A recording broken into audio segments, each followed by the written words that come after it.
Have you ever had to miss a day of school or snooze an alarm because you overslept? I'm sure we have all overslept and missed for a class and hit the snooze button. But have you ever had to miss school because you had to help a family member, your family, pay for bills and assist them with taking care of children, your siblings?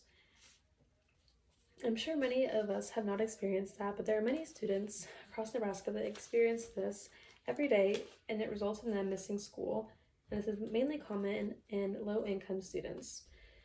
They will wait until they're 18 to drop out of high school so they can go immediately into the workforce and continue to raise money to help pay for the bills at home. And they will even drop out of college if they do enter college because they still need to help their families or there's just not enough money to help. Ways that we can help are bringing more awareness to these issues in schools and towns. More funding and resources should be provided for these students that are facing this and families. I'm a college student, so we know what it's like to have to do school. It is already challenging to do school, and if you work a small part-time job, that's already challenging. But working many hours is very challenging to handle.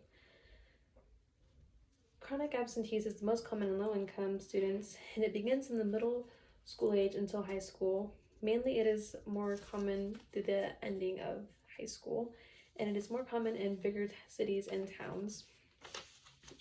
And the last year is the most important because that is where you learn a lot more about furthering your education, like going on college visits, doing scholarships, applying to colleges, job shadowing. There are many opportunities that you learn in your last year of high school. It is very important. They will then lack the knowledge that they need to continue succeeding. In 2010, 18,100 students missed 21 days or more of school. That is not as big, but it has increased over time since COVID hit, and now in Omaha, 38% students enrolled in district for at least 10 days experienced chronic absentees from 2020 to 2021. That results in missing 10% of school days. And many of these students will work part-time and full-time jobs, and working a full-time job can be very challenging while trying to do school because you go from a full day of school to a part-time full-time job and can come home late at night, and that leaves little to no time to study, do homework, and can lead to little sleep.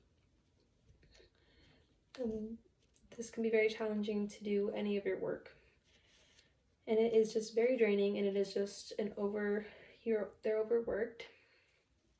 They're stuck between choosing missing school or missing work, and the money is needed for these students to help their families, so they will choose going to work instead of attending school. Attending school shouldn't be an option for students. They should all be able to attend it, and working many hours should not be required for these students. Another reason is because they miss because of family issues or not having a babysitter. Childcare can be very expensive, especially when there are multiple children involved in the family.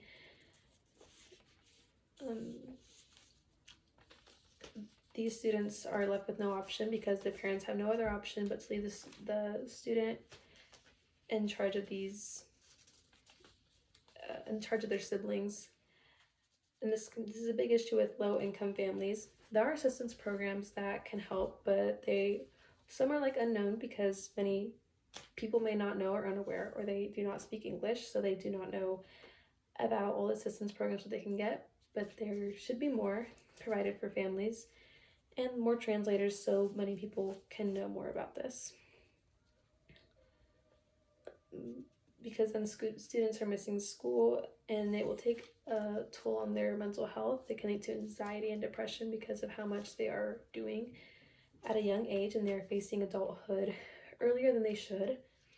They're experiencing working full-time jobs while doing school and paying for bills. It's not their responsibility.